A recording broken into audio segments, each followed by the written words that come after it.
Apalagi sekarang tuh lagi ramai banget ya, kayak apa-apa tuh. Kita harus menginjak kerikil lagi nih.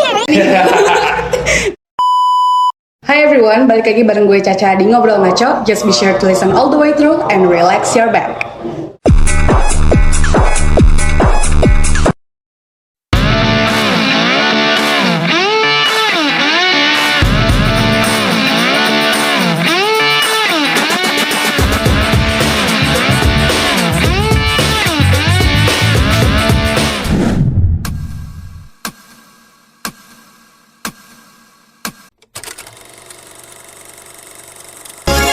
Hi everyone, balik lagi bareng gue Caca di Ngobrol Maco. Just be sure to listen all the way through and relax your back. Hai semuanya, selamat siang. Jadi di sini kita udah bareng sama Kak Dika. Nah, di sini kita udah ada di Paragraf yang dimana coffee shop di daerah Jalan Nanas Bandung. Oke, nah ini perdana banget podcast kita di Ngobrol Maco nih Kak. Mungkin Kakak sebelumnya boleh kenalan dulu. Siapakah kakak ini gitu? Iya. Ya, halo. Jadi saya Dika, pemilik Paragraf Coffee ini yang di Jalan Nanas. Mungkin di industri kopi saya udah kurang lebih 5 tahunan ya, 5 tahunan. Okay. Dan ini salah satu coffee shop bisa dibilang di daerah Kota Bandung pertama saya. Jadi awalnya saya malah di hulunya gitu, sebagian proses pasca panen sama roastery kayak gitu. Oke, berarti ini sebelumnya udah ada di bidang kopi juga ya? Iya, cuman bukan coffee shop gitu. Oke. Berarti ini pertama kali kedai kopi yang kakak buka. Betul. Gitu. Oke, mungkin kita dengar dulu kalian ceritanya. Kira-kira gimana sih bisa kepikiran bikin coffee shop, terus kayak awal mula strateginya atau mungkin kayak apa yang kakak persiapkan untuk mulai coffee shop ini? Ya, jadi awalnya karena kayaknya semuanya tahu ya, di Bandung ini kan coffee shop lagi di mana tiap hari kayaknya ada grand opening coffee shop di mana-mana tiap hari itu. Nah dari situ saya sama rekan saya itu mikir ini coffee shop tiap hari ada supply-nya dari mana ya gitu kan. Di luar awalnya memang suka ngopi gitu. Akhirnya kita cari tahu kayak proses biji kopi itu dari mana. Oh ternyata dari roastery, naik lagi ternyata dari pengolahan pasca panen, naik lagi ternyata dari petani. Nah dari situ semakin banyaknya coffee shop, kita nggak peluang nih gitu. Kayaknya kompetitor untuk di bidang hulu nggak terlalu banyak karena kompetitor kita mungkin petani-petani kayak gitu ya. Akhirnya kita cobalah belajar dan mengolah biji kopi dari tanaman, terus kita jual-jual tuh ke roastery kayak gitu. Tapi emang kalau di Bandung tuh tiap tikungan ada coffee shop ya? Betul. Kayak kita maju dikit 500 meter pasti ada coffee shop. Iya. Apalagi di sini di Jalan Nanas udah cukup lumayan coffee shop gitu. Banget. Kira-kira kakak kenapa sih bisa memutuskan untuk kayak gue harus naruh di Jalan Nanas ini gitu? Atau mungkin kakak sebelumnya ada pikiran mau naruh di jalan yang lain? Iya. Jalan Nanas ya. Sebenarnya kenapa ini Jalan Nanas ini plus minus ya? Iya. Plusnya adalah satu, karena tadi banyaknya coffee shop di daerah sini. Jadi itu udah auto branding juga. Kalau kita buat kasarnya kita nggak ngapa-ngapain juga, karena di sini banyak coffee shop, orang-orang yang ke coffee shop kan banyak. Iya. Otomatis ngeliat juga dong kok ada yang baru gitu ya. Nggak terlalu belok-belok ke gang-gang yang lain gitu ya. Jadi harus ini sendiri, tapi udah ada dari jalannya sendiri, karena trafiknya tinggi, kita udah dapat bonus dari Jalan Nanas. Nah, tapi yang paling penting sih karena masuk aja ini ya, hitungannya masuk lah. Oke. Karena orang juga kayaknya kalau sering kesini pun pasti tetap nyari tempat yang baru ya. Iya. Bener. Oke. Tapi kira-kira ada struggle gak sih Kak untuk mulai naruh kedai kopi di sini? Pasti ya tentunya, karena Jalan Nanas ini adalah pemukiman warga gitu ya, dimana warga bareng sama pengusaha. Jadi ya kayak itulah biasa ya, kayak ada sulitnya kita ada approach juga harus sama warga gimana nyari win-win solutionnya gitu. Jadi makanya jam buka kita juga terbatas gitu, kayak gitu. Kalau Ya, boleh tahu? plus minus lah. Bukanya sampai Kita buka dari jam 8 pagi sampai jam 8 malam. Oke. Gitu. Oke, berarti emang di sini kontranya adalah ada beberapa cekcok gitu ya, maksudnya ada struggle lah gitu dengan warga yang mungkin karena terlalu banyak coffee shop gitu di sini. Oke. Nah di sini kan kita tema untuk ngobrol ngaco kali ini adalah Bandung Lautan Coffee Shop gitu ya. Bukan Bandung Lautan Api ya, ini Bandung Lautan Coffee Shop karena emang balik lagi di obrolan tadi, di tiap tikungan tuh pasti ada coffee shop gitu. Nah terus kayak semakin banyaknya coffee shop dan juga pelaku UMKM-nya adalah anak muda terutama ya. Kayak banyak orang mikir kayak ini orang-orang tuh pada bikin coffee shop karena biar keren-kerenan aja nggak sih? Apalagi sekarang tuh lagi rame banget ya, kayak apa-apa tuh. Kita harus menginjak kerikil mana lagi nih? Kalau aku sih kalau nongkrong kayak gitu ya, kira-kira kerikil mana lagi nih yang baru nih yang belum kita injak gitu. Nah mungkin gimana nih pandangan kakak mengenai hal tersebut? Ya mungkin beda-beda ya, setiap anak muda yang punya coffee shop ada yang mungkin bener juga biar kelihatan keren atau memang dia ngelihat peluang atau kayak gimana. Cuman kalau aku pribadi sih nggak jadi masalah karena di luar coffee shop ini juga kan kita punya roastery ya. Iya. Roastery ini adalah supplier biji kopi. Jadi saya supply ke coffee shop. Jadi semakin banyaknya coffee shop baru, ya peluang saya makin tinggi sebenarnya ya, nggak jadi masalah gitu. Karena jadi distributor biji kopi juga ya. Biji kopi. Oke. Gitu. Keren sih. Tapi kalau misalkan pandangan kakak sendiri buat orang yang emang bikin coffee shop tuh karena ngikut aja, FOMO aja, itu gimana? Pandangan ya. Satu tadi nggak jadi masalah ya, mungkin karena banyaknya kurang persiapan kali ya, melihatnya itu karena coffee shop ramai bikin ramai gitu. Nah tapi kalau kita tim gitu ya untuk buka satu aja perlu riset dulu gitu, ada perlu forecasting kayak gitu dan lain sebagainya. Kita lihat dulu visibility study-nya, apakah ini masuk, berapa lama, amit-amit kan banyaknya 1 tahun tutup enggak sih? Iya. Wah, walaupun 1 tahun tutup ini kita udah nutup atau enggak kayak gitu. Semuanya dihitung lah gitu, harus dihitung kayak gitu. Oke, karena kan sekarang juga banyak coffee shop yang sekalinya naik banget, sekalinya turun mati banget gitu ya. Iya.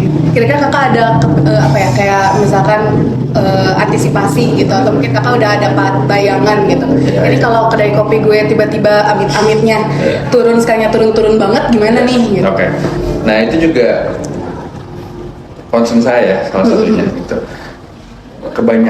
Mungkin kebanyakan yang saya lihat ya, yang pada bikin coffee shop ini tuh salah perhitungan. Gitu. Kita ambil contoh aja ya. Kita ambil contoh dari mesin kopi. Gitu.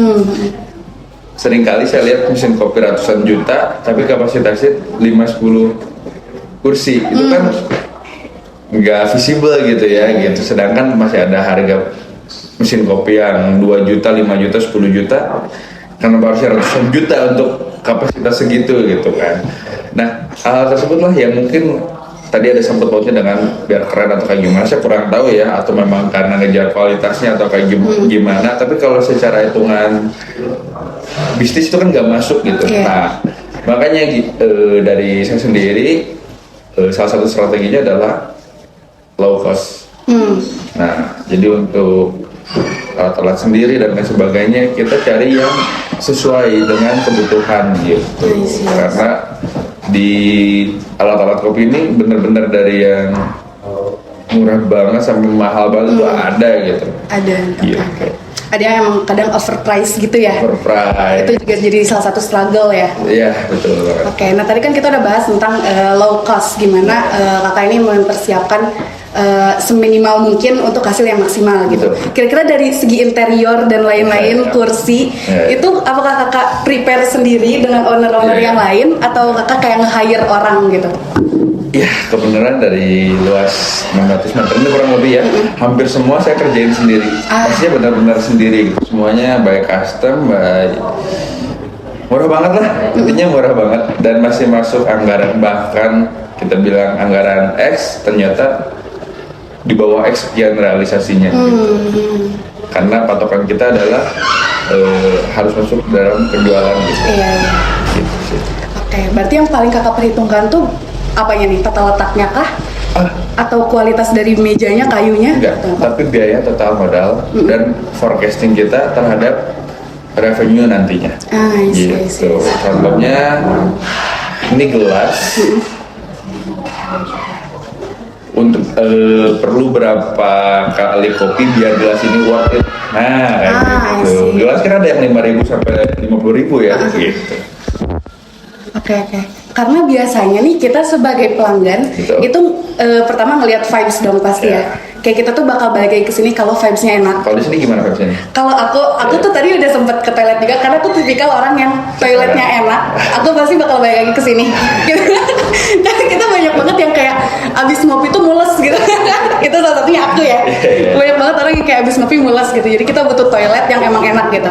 Dan tadi aku lihat kayaknya ini emang toiletnya juga luas ya tadi. Dan jadi kayak aku kayak cukup ini salah satu my kind of coffee shop, my type of coffee juga karena aku tadi sempat nyicip kopinya. Aku cukup suka. Dan untuk tempatnya ini kayak buat WFC bisa, ya kan? Jadi kayak tempatnya juga emang ada spot-spot di mana yang nggak banyak orang gitu, nggak numpuk. Terus kayak di luar juga outdoornya juga cukup luas gitu. Kalau menurut aku sih aku suka sih sebagai pandangan dari seorang pelanggan ya, gitu. Kalau kakak sendiri gimana dari semua perhitungannya? Kayak emang sengaja dibuat gini kah atau emang sebenarnya kan ada yang kedai coffee shop yang emang ya udah yang penting ada kursi gitu. Oh ya, ini itu semuanya dihitung ya. Gitu. Kan kalau dilihat dari tempat di sini space-nya cukup luas ya. Iya. Gitu jarak antar satu. Mungkin kita ngobrol ini sebelah yang lain nggak ada yang dengar gitu kan. Ya walaupun dengar dikit lah, tipis paling gitu ya. Karena satu kenyamanan dan balik lagi ke target market gitu. Kalau di sini target market itu kan spesifik gitu ya. Kita mau yang kayak gimana, entar usia segimana, pekerjaannya apa itu dibuat spesifik mungkin gitu untuk mendapatkan pasar-pasar tersebut gitu. Nah makanya kita implementasikan dari desain, dari menu kayak gimana untuk mengejar target market tersebut gitu. Enggak tiba-tiba ya udahlah pasang aja gitu. Oke, kalau kira-kira signature nih yang membedakan Paragraph dari coffee shop di Bandung ini apa? Iya. Udah cek harganya belum? Sebenarnya aku udah cek tadi. Udah cek ya? Oke. Nyadar nggak ini tuh kayak restoran tapi harganya masih 20.000. Jujur itu, Iya. itu yang pertama aku notice. Iya itu salah satu unique selling point kita ya. Jadi kita pengen mungkin kesan pribadi gitu ya, karena dari ya biasa-biasa aja gitu. Pengen mungkin di tempat keren ya harganya terlalu pricey gitu kan. Makanya kita pengen kasarnya tuh resto bintang 5 tapi harga kaki 5 lah gitu. I see, oke. Karena dari plating juga kayaknya ini lucu banget gitu buat di up story, tapi dengan harga yang kayak orang pasti bakal mikir kayak ini kayaknya overpriced. Padahal enggak. Nah, kayak gitu kurang lebih. Oke. Bisa sih. Tapi kalau misalnya dari kakak sendiri, kira-kira nih yang bisa disampaikan ke listener atau viewers kita, kira-kira apa sih yang kayak kalian kalau kesini tuh wajibnya belinya ini gitu? Kopi ya. Kopi, oke. Karena kalau saya pribadi sukanya kelas kopi ya, jadi kalian coba deh americano dari Paragraph. Oke, jangan lupa nanti kita pesan americano ya. Gitu. Oke, paling kurang lebih sih itu sih ya untuk obrolan kita. Nah, dari kakaknya sendiri ada nggak sih tips and trick atau mungkin kesan dan pesan buat listener atau viewers yang mungkin ada interest juga nih di bidang kopi? Oke, untuk yang ada interest di bidang kopi, ini bukan maksud untuk sharing aja, sharing pengalaman gitu ya, karena dulu awalnya juga saya suka kopi, ngopi, jadi pengennya yang terbaik. Tapi ketika kalian mau nyoba jualan, nah itu jangan terlalu idealis lah, semua harus diperhitungkan gitu. Bahkan sampai gelas, sampai coaster itu semua harus dihitung gitu. Harus bikin forecastingnya, visibility study-nya, jangan cuman asal ngambang kira-kira langsung eksekusi.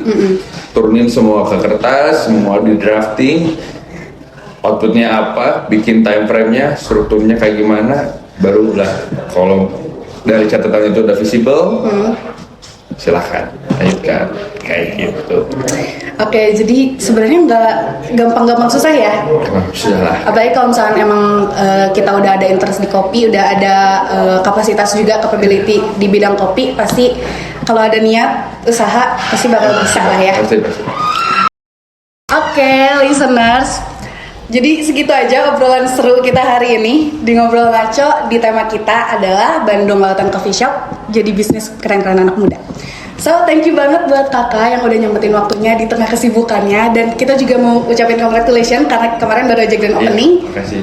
Iya, jadi sukses terus buat Paragraph dan jangan lupa buat dengerin kita di next episode. See you.